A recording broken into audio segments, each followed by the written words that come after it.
Kwa mujibu wa takwimu za Jeshi la Polisi, kati ya mwaka 2003 na 2005, miaka mitatu, watu 758 walipotea, kutekwa au kujiteka, na kati yao watu 113 walipatikana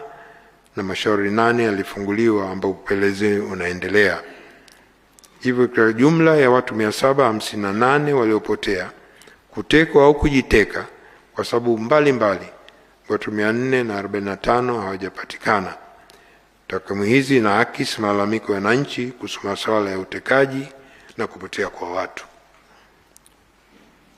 Katika matukio hayo, Jeshi la Polisi ilieleza kwa sababu za kupotea kwa watu kutekwa ni pamoja na masuala ya kimapenzi, imani za ushirikina, waliotekwa na wahalifu kwa lengo la kupatia kipato au mali, walijihusisha na vitendo vya kihalifu kwa chuki za kulipiana kisasi, waliojiteka wao wenyewe kutokana na sababu mbalimbali za kudaiwa madeni au kukwepa mkono wa sheria, walioondoka bila taarifa nchini au makwao, na usafirishaji haramu wa binadamu. Katika chanzo cha 4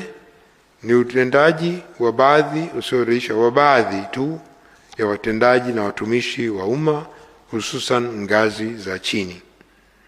hasa mamlaka za serikali za mitaa, ikiwa ni pamoja na kutosikilizwa au kutatuliwa kero za wananchi kwa wakati na utekelezaji hafifu wa mapendekezo ya tume zilizoundwa awali. Na 5 ni masuala yanayohusiana na uhusiano wa kimataifa katika dunia ya leo na ijayo, ambapo mataifa mengi yanatanguliza mbele maslahi yao kama msingi wa mahusiano na kujaribu mbinu na mikakati mbalimbali